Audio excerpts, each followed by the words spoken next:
58 में रियासत का एक अदारा पाकिस्तान से बागी हुआ, ठीक है। उसने पाकिस्तान के आइन को अपने जो है पैरों तले रौंदा, मार्शल लॉ लग गया, ठीक है। वो अपने आप को आइन से बब समझने लग पड़े। यानी आप अगर सड़क पे जो है वकीलों को लड़ते देखते हैं, ये आपके पास सोशल मीडिया में ऐसी कई वीडियोस जो हैं वो वायरल होती हैं जिनमें वो जो है वो जजेस से लड़ रहे हैं या सड़क के ऊपर किसी से लड़ रहे हैं या किसी पुलिस वाले से लड़ रहे हैं जो उसको मार रहे हैं। तो उनमें कभी आपको आजम ज़ीर तारड़ नजर नहीं आएगा, कभी आपको एतजाज हसन नजर नहीं आएगा, कभी आपको अली अहमद कुर्द नजर नहीं आएगा, ठीक है। कभी आपको बैरिस्टर अली जफर नजर नहीं आएगा। बहुत सारे वकला जो हैं वो जेली डिग्रियों वाले क्यों नहीं पकड़े जाते? इसी वजह से, तो पॉलिटिक्स की वजह से मुतासर थे, किसी वकील साहब से मुतासर थे या मौसीकी से ज़्यादा? तो लिहाजा म्यूजिक की सेंस तो बचपन में थी, ठीक हो गया। तो इसी को लेके फिर बाकायदा सीखा।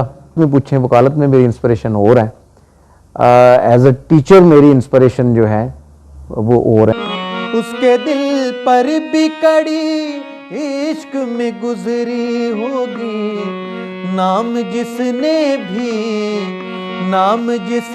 भी मुहब्बत का सजा रखा है, जब से तूने मुझे दीवाना बना रखा है। बिस्मिल्लाहिर्रहमानिर्रहीम। पाक वतन टीवी न्यूयॉर्क के प्रोग्राम हमारे मेहमान में आज हमारे साथ मौजूद हैं Syed Wasiq Ali advocate, Lahore high court. Wasiq Ali advocate के हवाले से मैं आपको थोड़ा सा तारफ़ करवा दूँ कि शाह साहब लायर हैं, गुलकार हैं और उस्ताद हैं। 3 मुख्तलिफ शोबा से इनके ताल्लुकात हैं। आइए हम इनसे बात करते हैं कि ये शोबे उन्होंने कैसे पसंद किए और इनको कैसे ज्वाइन किया।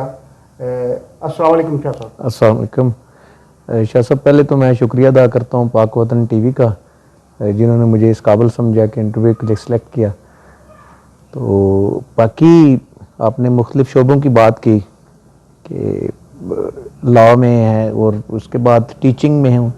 टीचिंग में मैं विजिटिंग लेक्चरर हूँ गुजरात लॉ कॉलेज में, जो कि मैंने एक दिन फिक्स किया हुआ है वहाँ पे लेक्चर देने के लिए। बाकी मेरी फुल टाइम प्रैक्टिस है।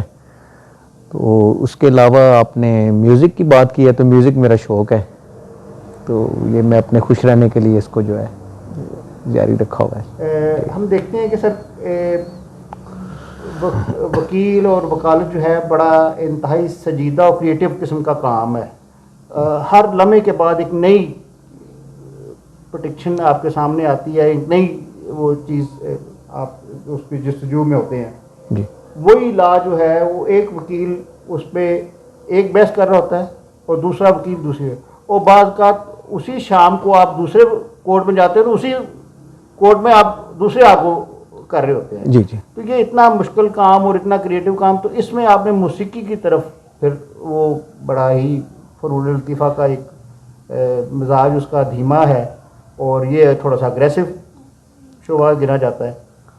देखिए शाह साहब, अग्रेसिव तो नहीं मैं कहूँगा, क्योंकि एग्रेशन की ज़रूरत नहीं है। जब आप अपना काम जानते हो तो आपको एग्रेशन की ज़रूरत नहीं है। अग्रेशन की उनको ज़रूरत है जिनको काम अपना नहीं आता, तो वो अपना अग्रेशन दिखा के कोई प्रेशर डालने की कोशिश करते हैं, या जज पे प्रेशर डालने की कोशिश करते हैं, या विटनेस पे प्रेशर डालने की कोशिश करते हैं। अगर आपको अपना काम आता है तो काम में एग्रेशन नहीं, आपकी लगन चाहिए होती है, डिवोशन चाहिए होती है, अग्रेशन की ज़रूरत नहीं होती। दूसरी बात कि इसका रिलेशन म्यूज़िक से क्या है, तो अगर आप मेरे से पूछते हैं तो मुझे हर चीज़ ही जो है वो देखें, अगर आप म्यूज़िक को भी देखते हैं तो म्यूज़िक के भी रूल्स एंड रेगुलेशन है, ठीक है।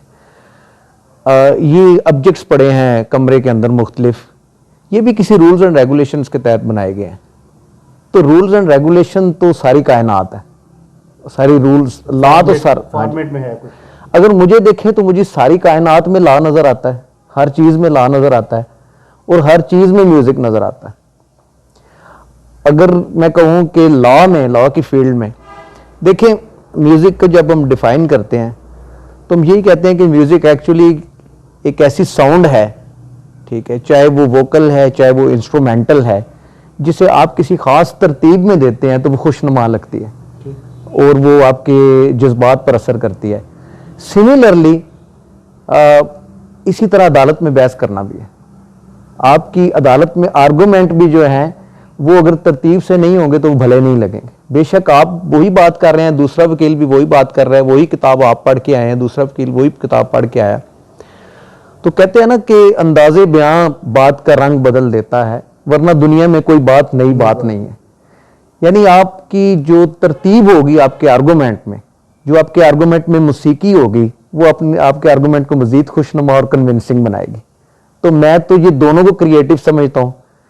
म्यूजिक तो है ही क्रिएटिव, टोटल क्रिएटिव है। फर्क सिर्फ आप कहें कि इसका फर्क ये है कि ये डायरेक्ट जो है ये इमोशंस पे इम्पैक्ट करता है म्यूजिक जो है, और लॉ जो है इसका तल्लक डायरेक्ट जो है ह्यूमन इंटेलेक्ट के साथ है। अच्छा सर, ये दोनों शोबों के आपने रब्त का थोड़ा सा बताया, तो ये बताइएगा कि आपने टीचिंग का भी एक शोबा उसको ज्वाइन किया है।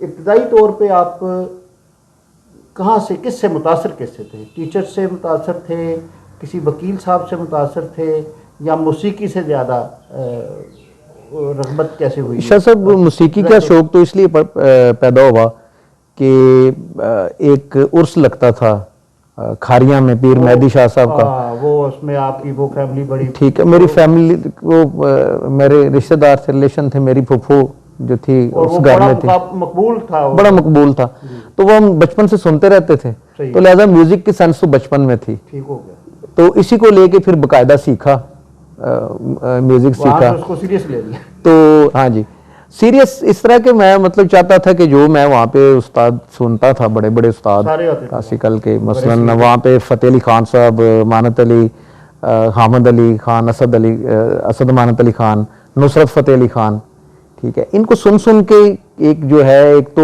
म्यूज़िक की सेंस डेवलप हुई, और उसके बाद ये सोचा कि ये तो सीखना चाहिए। तो फिर मैंने जो है रब्ता किया ये पटियाला घराने वालों से, तो मैंने कहा ये मुझे सिखा दे। उन्होंने कहा जी ठीक है सिखा देते हैं। लेकिन फिर मुझे किसी ने कहा जी ये लोग नहीं बताते, ये सिर्फ अपने बच्चों को बताते हैं, तो आप पीर सैयद आरफ शाह साहब के पास चले जाएं सारुकी में, वो इस काम के मास्टर हैं, ठीक है, वो आपको सिखाएंगे भी और आपका शौक भी पूरा हो जाएगा। तो ये तो इसको मैंने रखा शौक तक। तो दूसरा इंस्पिरेशंस जो हैं, इंस्पिरेशन ज़ाहिर है अगर आप म्यूज़िक की पूछें तो म्यूज़िक मेरा शौक है, उसमें मेरी इंस्पिरेशन और है, ठीक है। अगर आप वकालत में पूछें, वकालत में मेरी इंस्पिरेशन और है, एज अ टीचर मेरी इंस्पिरेशन जो है वो और है। तो ये तो डिफरेंट फील्ड है और डिफरेंट फील्ड में मेरी इंस्पिरेशन जो है वो डिफरेंट है। सही जी। तो आपने फिर मौसीकी को अपना वो जो है शोबा तैयार नहीं किया प्रोफेशन के तौर पे?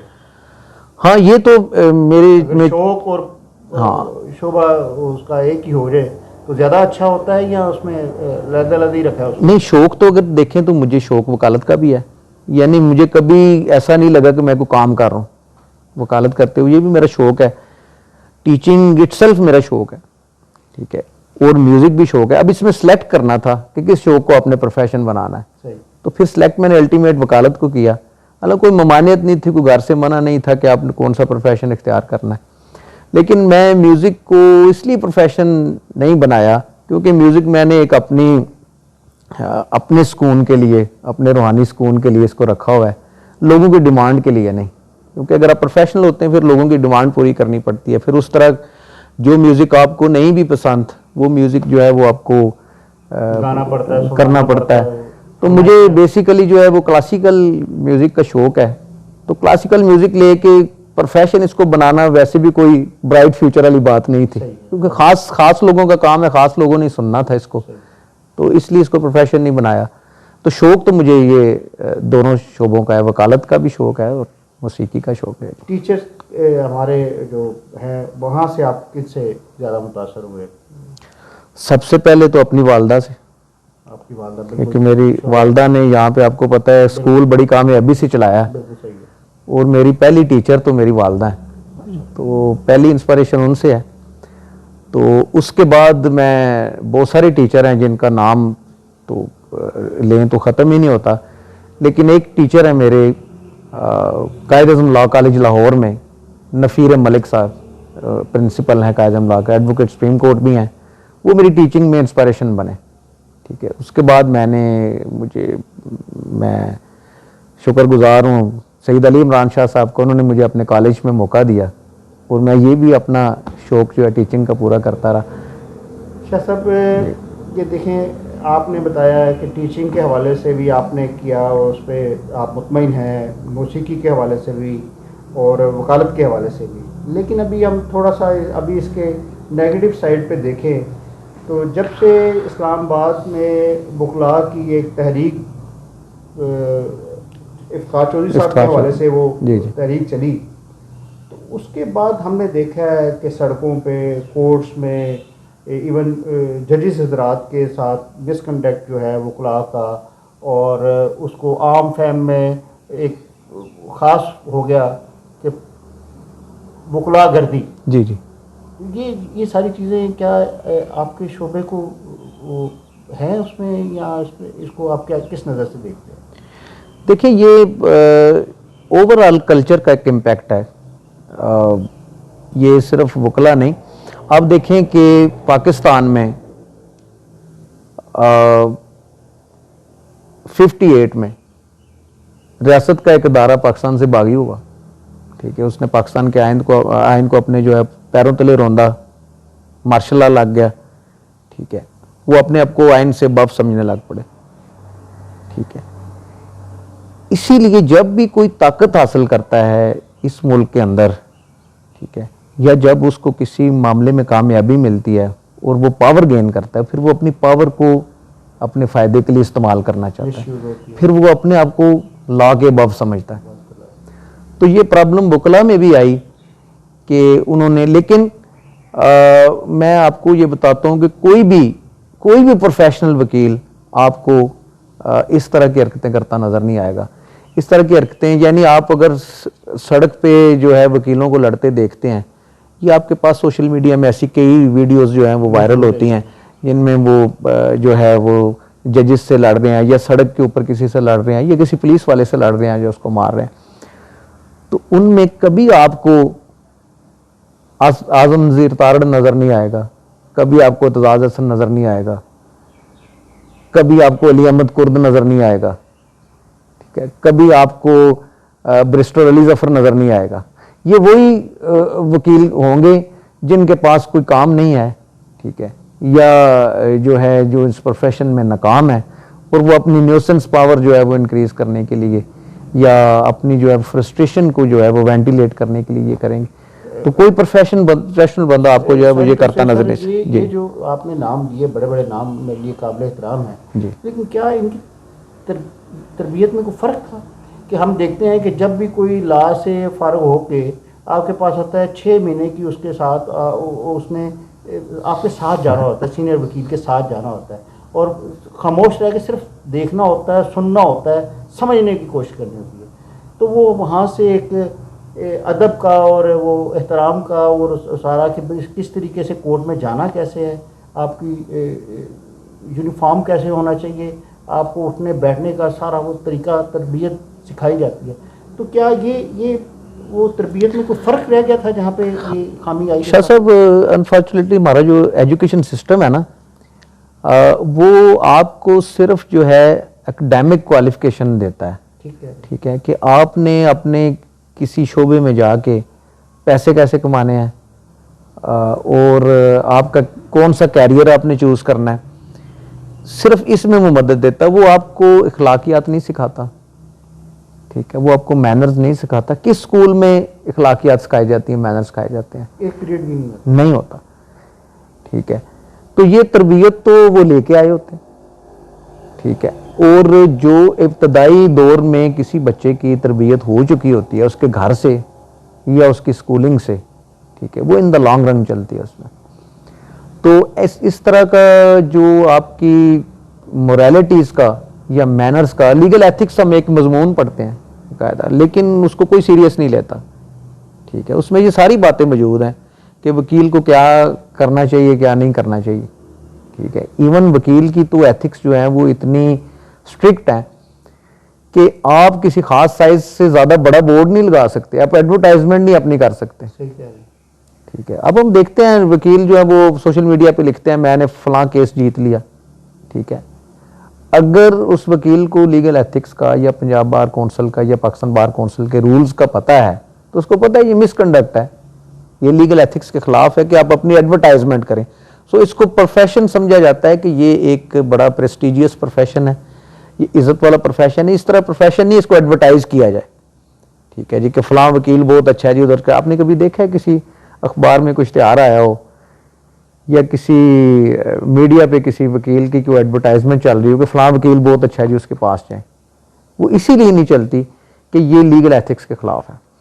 और ये तो बड़ी माइनर एथिक्स हैं, आप कहेंगे तो इसकी तो ज़रूरत नहीं है, ठीक है, ये तो हक होना चाहिए कि बंदा अपने आप को एडवर्टाइज कर ले। लेकिन इतनी माइनर सी जो प्रोफेशन इतनी माइनर एथिक्स का ख्याल रखता है और वकील की इज्जत या उसकी जो है प्रेस्टीज या उसका जो है उसका स्ट्रेचर उसका जितना ख्याल होता है, तो बाकी चीज़ें हमें खुद सीखनी चाहिए कि ये क्या वजह है फिर पंजाब बार कौंसिल या दूसरी बार कौंसिल जो है वो इन पे क्या सख्ती से एक्शन नहीं ले पा रही? जी शाह जी, इसी तरह ये एक्शन इसलिए नहीं लेते कि क्योंकि सियासत मामला, क्योंकि उन्होंने वोट लेने हैं, फिर उन्होंने ज़ाहिर है अपनी सियासी जो है वो जोड़ तोड़ करनी है, इसलिए एक्शन नहीं लिया जाता। बहुत सारे वकला जो हैं वो जैली डिग्रियों वाले क्यों नहीं पकड़े जाते? इसी वजह से, तो पॉलिटिक्स की वजह से। सो पॉलिटिकल कंसिडरेशन जो है आपकी वो बहुत सारे मामलात को जो है वो कहते हैं कि इसको अंडर द कारपेट रहने दे, इसको ना उछाला जाए। बाकी बात यह है कि क्या हर दफ़ा जो भी वकील की किसी जज के साथ जो है लड़ाई होती है कि हर दफ़ा वकील ही कसूरवार होता है? ऐसी बात नहीं। बाज़ दफ़ा जजेस का रवैया जो है वो बहुत ज़्यादा जो है आप कहें कि अनएथिकल होता है टूवर्ड्स वकला। तो ये भी नहीं होना चाहिए, जजेस को भी पता होना चाहिए, और जजेस को भी बहुत सारी बातों का नहीं पता अनफॉर्चुनेटली। जिस तरह डिटेरिएशन चल रही है वकला में, इसी तरह हर प्रोफेशन में जजेस में भी डिटेरिएशन जो है वो चल रही है। वकील जो है is called officer of the court, ठीक है, वकील को ऑफिसर ऑफ द कोर्ट जो है, और इवन सुप्रीम कोर्ट की जजमेंट मौजूद है कि जज ने जब वकील को ड्रेस करना है तो उसने साथ लर्नड काउंसिल करना है कि यानी फाजल वकील, उसने एहतराम से ड्रेस करना है। सो जज को ये नहीं समझना चाहिए कि वो वकील जो है उसको वो स्नब करे या उसको, ठीक है, इस तरह फिर इस तरह के वाकयात होते हैं। और बाज़ दफ़ा जजेस बिल्कुल आउट ऑफ द वे जाके कोई किसी बात पे डिसीजन दे रहे होते और सुन नहीं रहे होते। वकील को सुनना, उसके आर्गूमेंट सुनना जो है ये उसका राइट है कि उसको सुना जाए, ठीक है। अगर जज नहीं सुनेंगे तो वो किस लिए है वकील?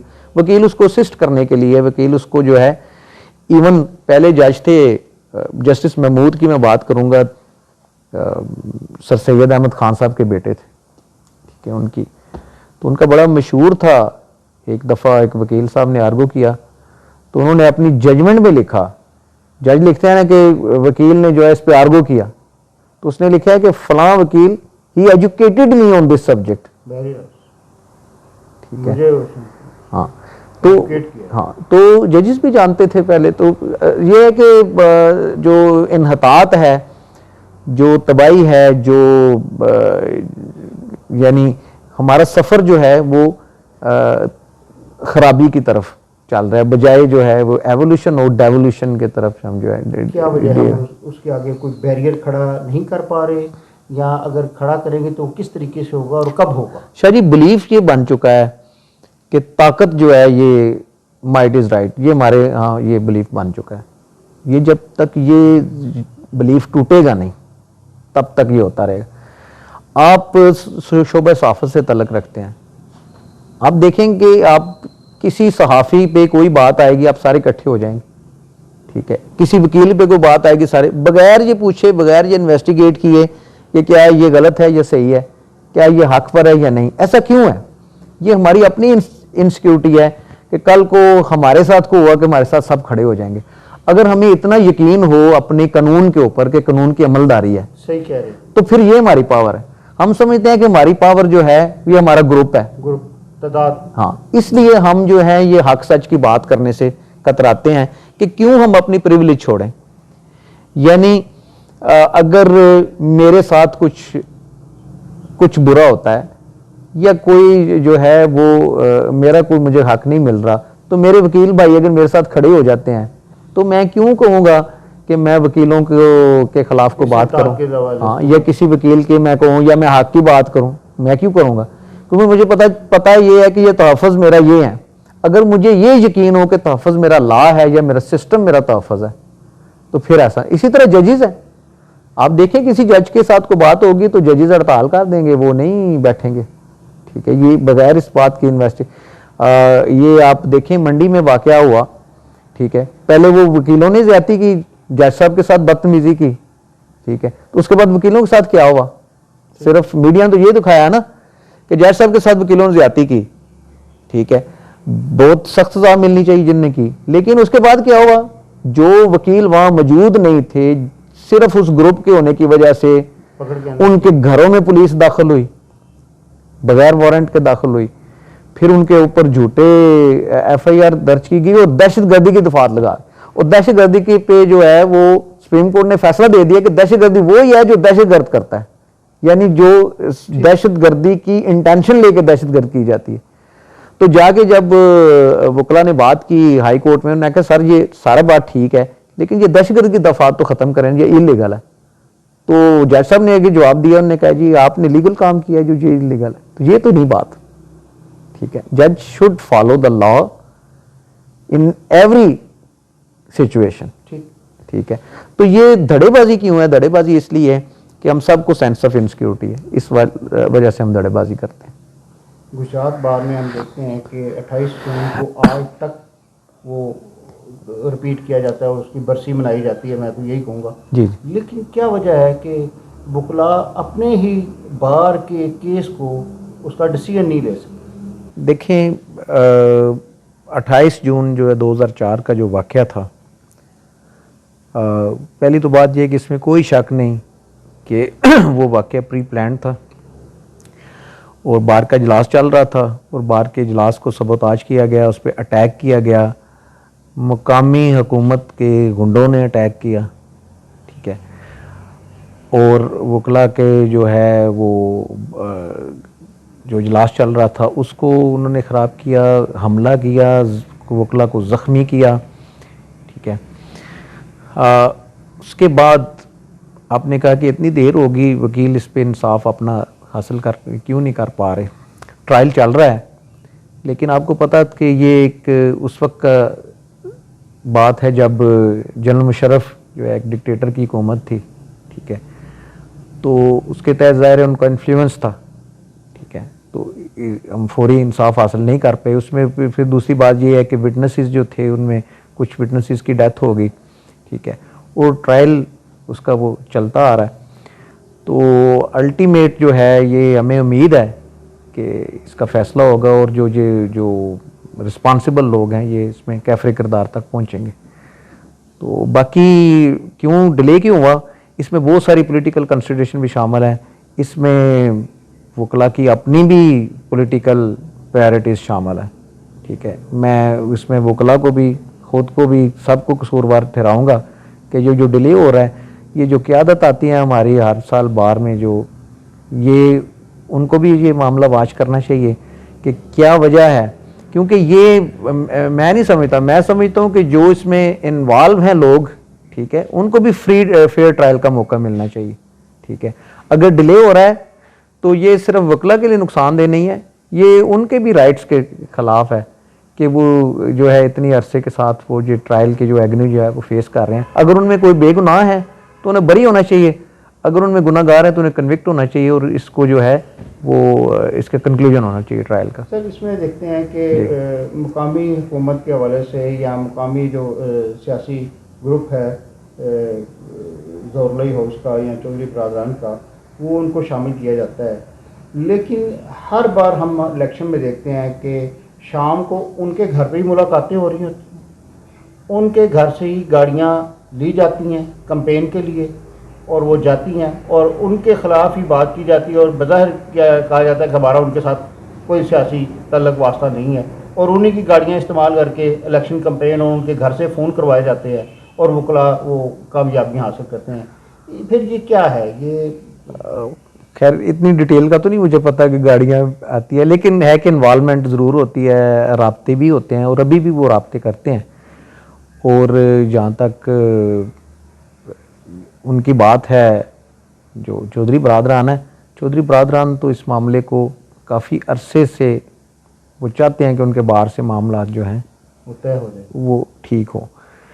लेकिन देखने की बात यह है कि इसमें ज़रूरी है कि वो अपनी जो है, देखें एक लीडर को या एक पॉलिटिशियन को किसी मामले पे अगर कोई गलती हो गई है तो उसे एक्नॉलेज करना चाहिए कि ये गलती। डीपी और आजम नवर को सपोर्ट करना चौधरी बरादरान की गलती थी, उन्हें ये तस्लीम करना चाहिए, ठीक है।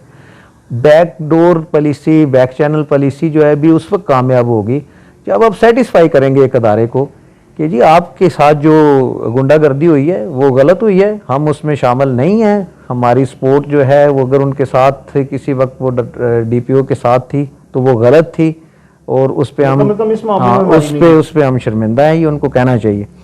अगर कहेंगे, देखें ये पॉलिटिकली उनके लिए भी नुकसानदेह, ठीक है। मतलब एक खामखा एक अदारा जो है वो हर टाइम हर साल इजलास करके एक मुकामी जो है लीडरान जो हैं जिनकी एक हिस्ट्री है, मतलब इस खानदान की एक हिस्ट्री है, तो अभी इस ठीक है। दफा हमने बकायदा कोठी के दरवाजे तक जाके नारेबाजी हुई है इस पे। हाँ, तो इनको चाहिए कि इसको आप करेक्ट करें, ठीक है। यानी अपनी जो उनके ख़ानदान की इज़्ज़त है, जो चौधरी ज़फ़र लाई की ज़माने में उनकी सियासत की वजह से मिली, तो उनकी सियासत क्या थी चौधरी ज़फ़र लाई की? मेल मिलाप, ठीक है। उनकी सियासत यही थी ना कि वो इस तरह की कोई कंट्रोवर्शियल इशू अपने खिलाफ नहीं बनने देते थे, ठीक है। तो इनको भी चाहिए था कि अगर ये हो चुका है कि ज़िद वाली कौन सी बात है, एक डीपीओ के लिए एक पॉलिटिशियन जो है वो अपनी सियासत को नुकसान पहुंचाए, मैं इसको दानिशमंदी नहीं समझता। तो उन्हें करना चाहिए, करेक्ट करना चाहिए। आके मैं कहता हूँ आके बार में ये बात तस्लीम करें कि जी हमारी सपोर्ट करना जो उनको गलत था, तो कोई बंदा नहीं कहेगा कि ये लोग जो हैं इन्वॉल्व थे। बार ने इस हवाले से कभी उनको मौका दिया कि अपनी बात करने के लिए तशरीफ लाएं? बिल्कुल बार में कोई ऐसी इनफ्लेक्सिबिलिटी नहीं है कि कोई बार में अगर जो बात चल रही है, जो बार में जज्बात हैं, ठीक है, और बार से ज्यादती हुई है, ठीक है, बार विक्टिम है, जब तक आप विक्टिम की उसको आप कंपनसेट नहीं करेंगे, उसकी रिड्रेसल नहीं करेंगे, उसकी ग्रीवेंस दूर नहीं करेंगे, ठीक है, तो आपको कौन से सियासतदान है, आप कौन से लीडर हैं?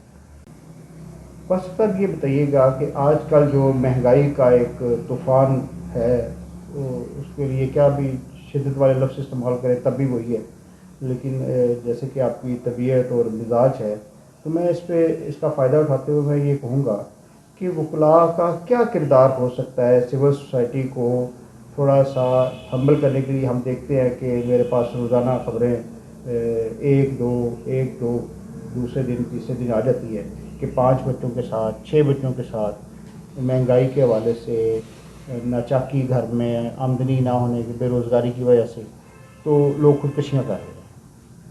तो इस हवाले से सिविल सोसाइटी के हवाले से वकला क्या किरदार अदा कर सकते हैं, और आप टीचर भी हैं जब, तो मोटिवेशनल तौर पे उनको क्या किस तरीके से हम कोई ऐसा कोई काम करें कि लोगों के अंदर थोड़ा सा ठहराव आए और ये देखें जी, ये तो बर्दाश्त का जो है एलिमेंट थोड़ा बेहतर हो।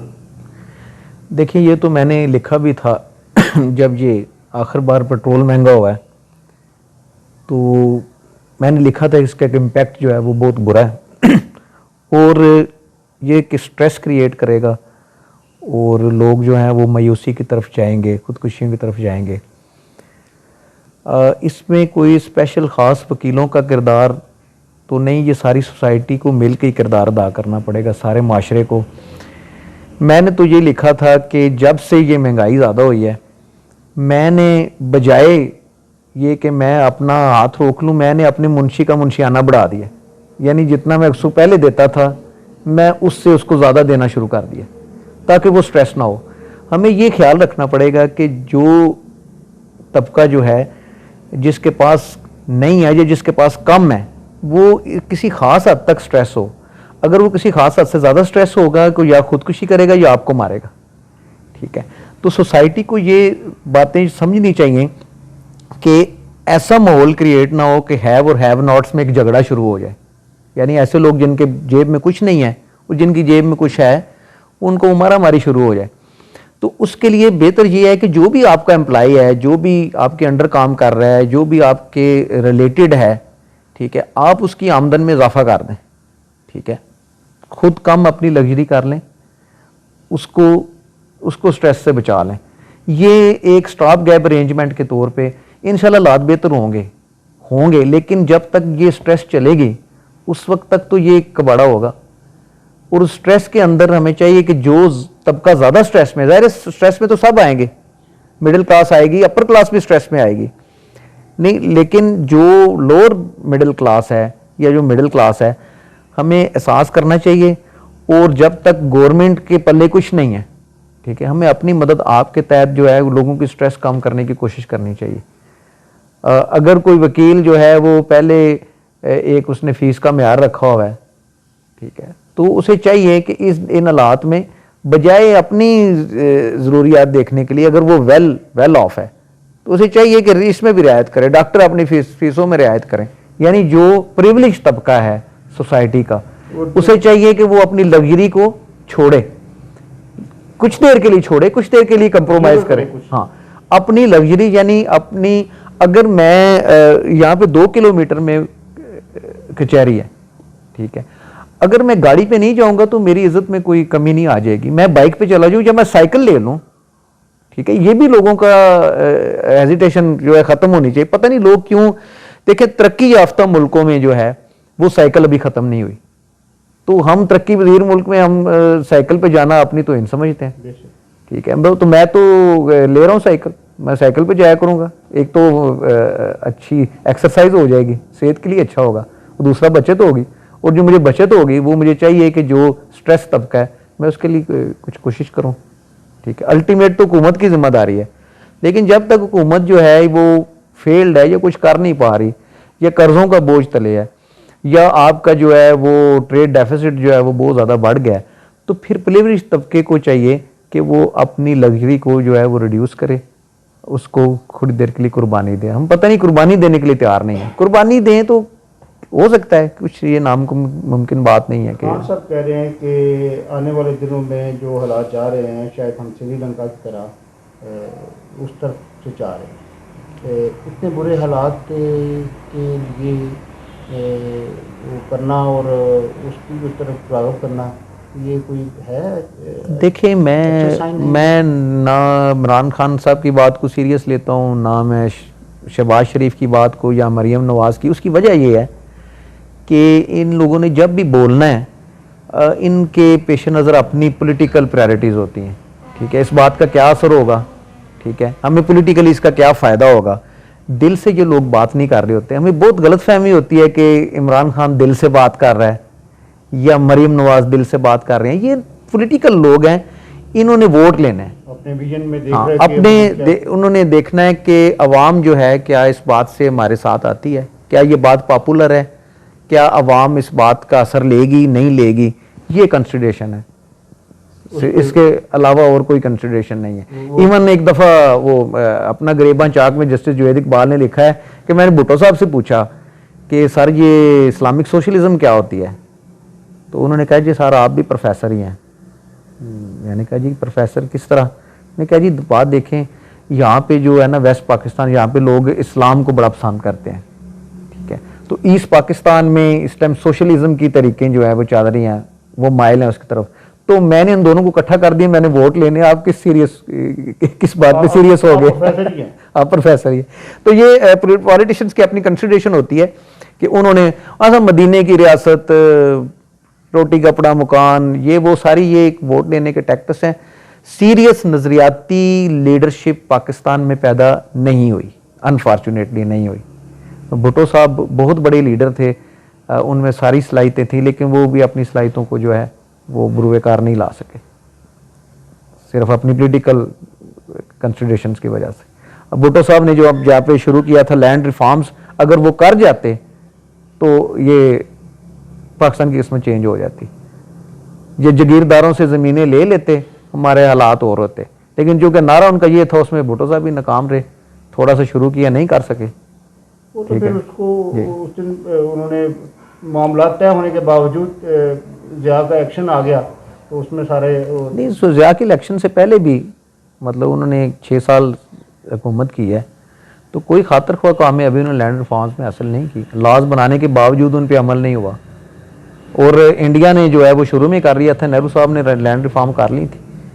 तो पाकिस्तान में ये क्यों नहीं? पाकिस्तान में जब तक आप जागीरदारों से देखें कि कोई लिमिट है कि 90 हज़ार एकड़ ज़मीन के मालिक हैं, ठीक है, इतनी लैंड वेस्ट में पड़ी हुई है, ठीक है, तो पाकिस्तान में आप लैंड रिफॉर्म्स नहीं कर पा रहे, आप जागीरदारों से ज़मीनें नहीं ले पा रहे,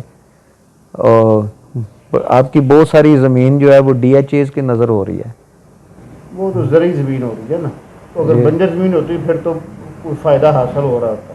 हाँ, ये अनफॉर्चुनेट है कि हमारे अदारे जो है वो ट्रेड में पड़ गए हुए हैं मुशर्रफ दौर से ही। हाँ, और उसमें तो नज़रियाती लीडरशिप पाकिस्तान में नहीं है जी, अनफॉर्चुनेटली नहीं है, मेरे ख्याल में कोई नहीं है। पंजाब में ज़मीनी इंतखाब हो रहे हैं, तो प्रोडक्शन करेंगे इस सिलसिले में? कोई आपको क्या सियासी कोई एनालिसिस नहीं किया इसमें जी। थैंक यू वासिफ भाई। मैं कहूँगा कि पाक वतन TV के जो नाज़रीन हैं उनके लिए आपकी मौसीकी के हवाले से अगर कुछ इस्तिफ़ादा हासिल हो सके। ज़रूर इंशाल्लाह। जब से तूने मुझे दीवाना बना रखा है, जब से तूने मुझे दीवाना बना रखा है, संग हर शख्स ने हाथों में उठा रखा है, जब से तूने मुझे दीवाना बना रखा है। उसके दिल पर भी कड़ी इश्क में गुजरी होगी, उसके दिल